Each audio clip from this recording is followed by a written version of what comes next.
Welcome to the Global Hydrogen interview series, where we slice through the buzz and we ask what is next in a market that many are calling the oil of the 21st century. As quite a claim. My name is 𝗚𝗍𝗍𝗿 and I am the director of the Energy Transition Dialogues at Gulf Intelligence. And I'm very glad to welcome Dr. Gnarro, the managing director at 𝗚𝗏𝗏 Investment Management. How are you, Dr. Gnarro? I'm very good, thank you. Thank you, Michelle, for the introduction. Whereabouts in the world are you joining us from? I'm joining from Spain today. Hopefully the weather is being kind to you over there.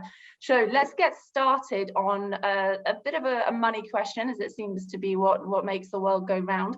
As part of its recovery plan, the EU seeks to tap into the Clean Hydrogen Partnership, an innovation fund of up to $36 billion and various other instruments to take EU-wide production of green hydrogen past that 1 million ton mark every year.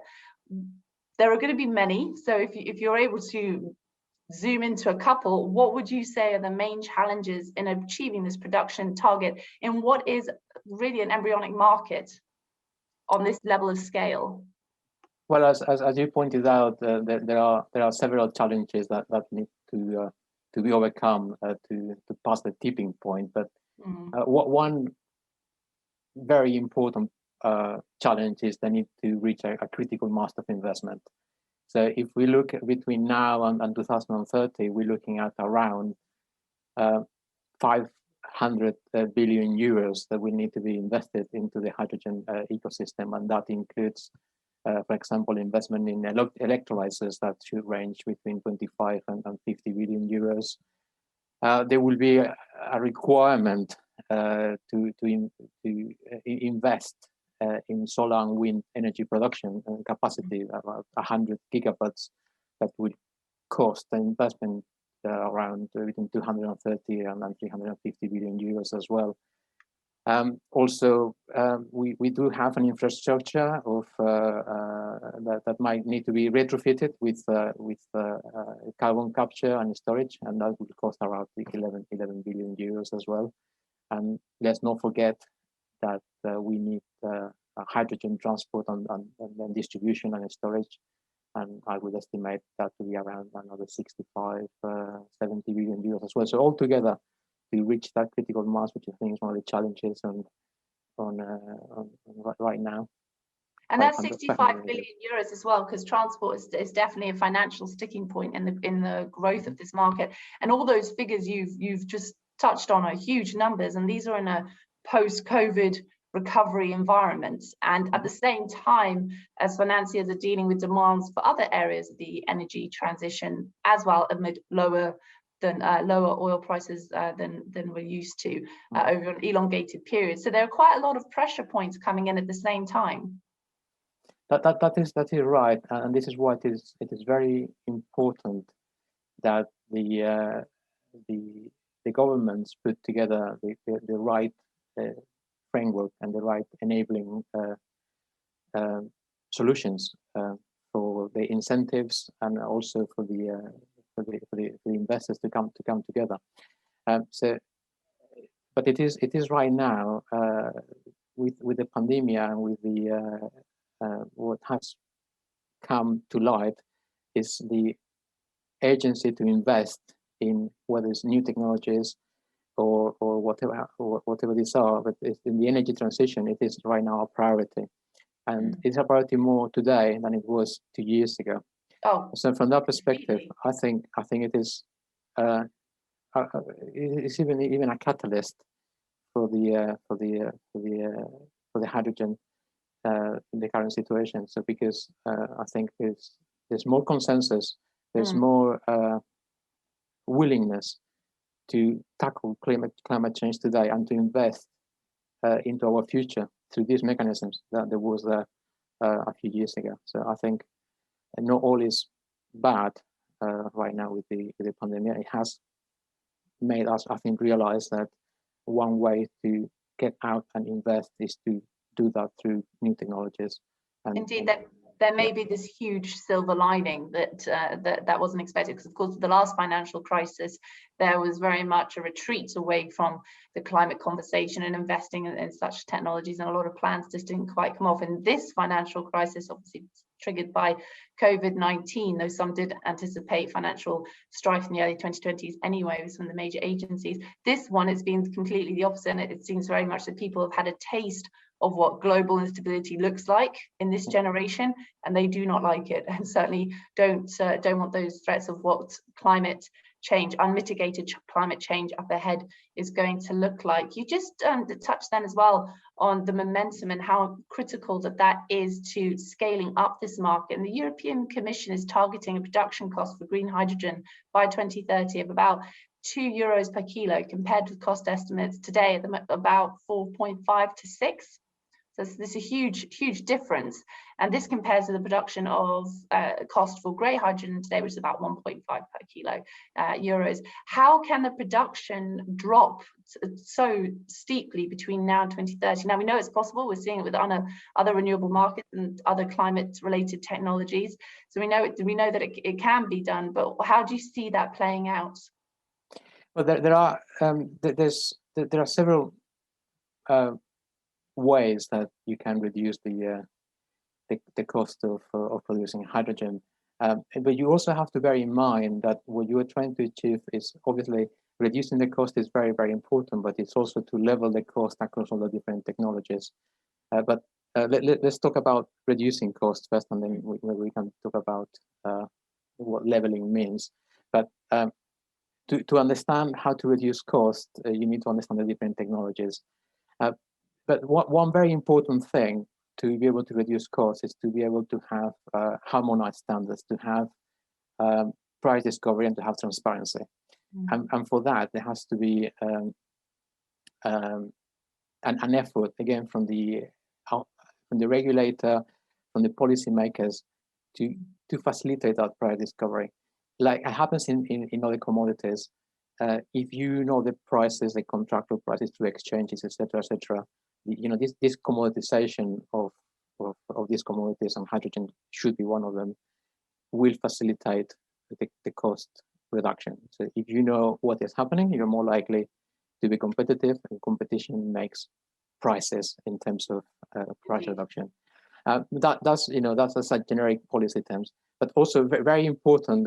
You know, if we think in terms of green hydrogen and renewable hydrogen, is to understand that the cost of this hydrogen is through electrolysis, which is what is in a lot of people's minds right now. It is highly dependent on the cost of electricity. So if you want to reduce the cost of hydrogen, you need to reduce the cost of the renewable electricity that goes with that. And for that, obviously, you need to there's a technological drive that goes with that, but ultimately it's a matter of investment in new technology. We've seen that with how solar electricity the cost has reduced dramatically over the last 10-15 years. It's just, it's been amazing. If you ask me 15 years ago what's going to happen with solar, I was like, well, it's so expensive. I don't know what's going to happen. But right now, it's perfectly competitive with the other electricity costs. It's incredible, but it is surprising. It is surprising, and it is something that we must realize, that we look at these price challenges for the future, and sometimes we just need to let the time pass, and the competition to with the right incentives to take over and deliver the price reduction. So competition is very important for price reduction, and this is why I emphasize enabling legislation, enabling facilitating frameworks are very important to provide a competition. So that's critical. But anyway, we talked about electricity, and let's not forget that there's also the matter of efficiency. So if you reduce the cost of electricity, and if you increase efficiency of the electrolyzer, you're also going to reduce the well, efficiency is a whole other conversation. I think we would need a couple of hours to cover that appropriately. Probably. But, by all means, touch on a few areas. Yeah, and the other thing that's very important here is the role CO2, the role of the emission in electricity pricing. We cannot forget how critical that is for electricity prices. So higher CO2 prices can lead to higher electricity prices. So when we think we can fall into the trap of thinking high CO2 prices will facilitate the transition in the hydrogen ecosystem, and that could well be the case. And we know that from the low carbon / blue hydrogen point of view, that certainly, we're talking about 55 to 90 euros per ton. But there is a risk of there is a risk there of chicken and egg, isn't there? Exactly, in which you can have the higher CO2 prices will then lead to higher electricity prices that will then lead to higher hydrogen prices. However, let's not forget that we keep thinking about we want to lower the cost of hydrogen, which is obviously an important thing. But what we really want to do is to level the cost of the dirty hydrogen with the clean hydrogen. We want the cost of clean hydrogen, renewable hydrogen, to be at or below the cost of the standard hydrogen, and it might be that we converge at a higher price rather than a lower price. It might be just bringing a possibility, and sometimes you have to think out of the box, because that also achieves the purpose. Of course, the consumer pays the price, but ultimately the consumer will pay the price, whether it is you at home or you as an industrial consumer. The consumer will pay the environmental cost of this somehow, and it has to be done in an attractive way, in a staged way as well, in a way that we as a stakeholder of the process are comfortable with that. Let's not forget that we as an energy consumer, we have paid for the wind and solar renewable transition.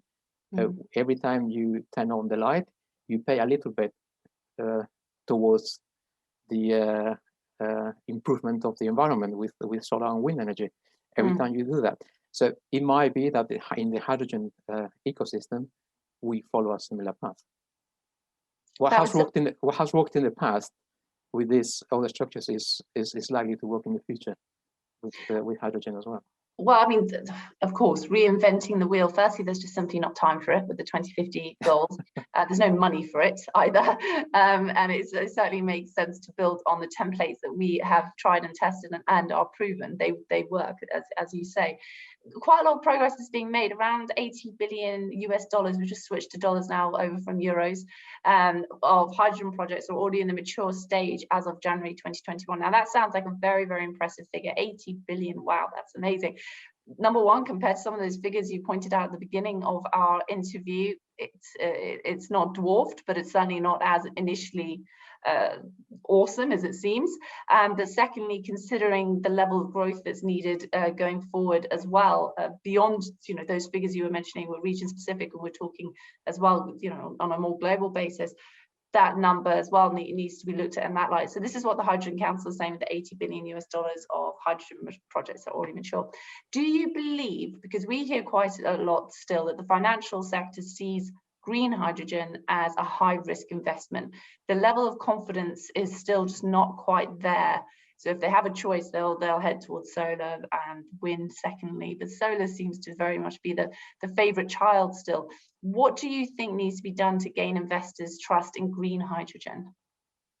I think you touched the nerve in a way with the question about confidence and risk appetite.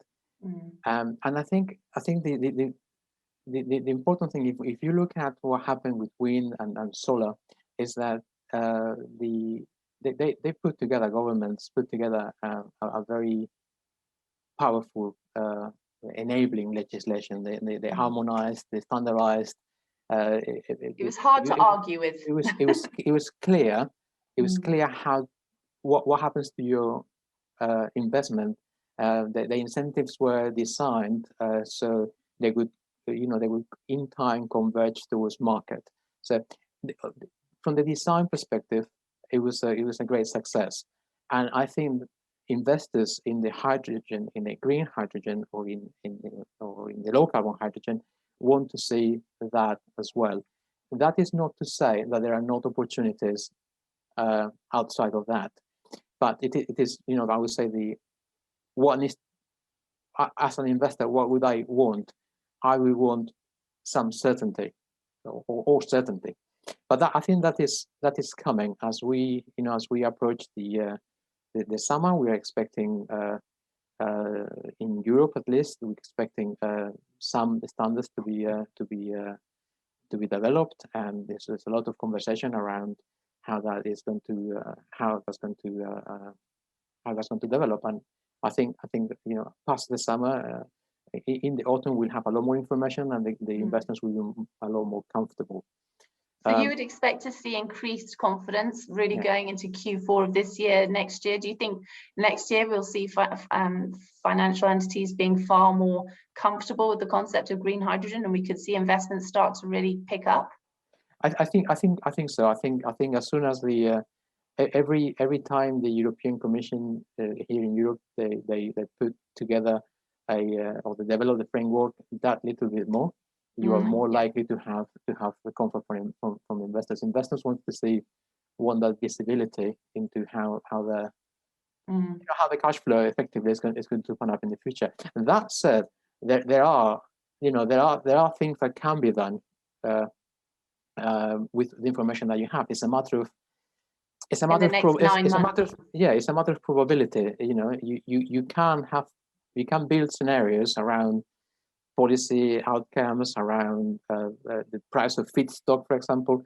All these things you can quantify things, and you can create scenarios. And once you do that, you have risk attached to that. And it might be that obviously the mainstream investor wants more certainty, but there are investors out there that once they can quantify the risk, then they will invest. But it is important that they can give a number. That they have those goalposts. Exactly. You need a probability sometimes to do that. But I like to see the glass half full from this perspective, and I like to think that you can do more things sometimes with the tools that you have already available. So, then you realize. Yeah. So I would encourage the investors that are around and looking to have an open mind in terms of calculating risk, and therefore once it's calculated, you can assume it. Excellent. Dr. Gnarro, thank you very much for joining us. We hope you'll join us again towards the end of the year. I think we've only just gone to the tip of the iceberg with this conversation, especially from a financial point of view. And if we can catch up again towards the end of the year, we'll see if that Q4 pickup has started yet. Okay. Yeah, thank you very much, Michelle. Thank you very much.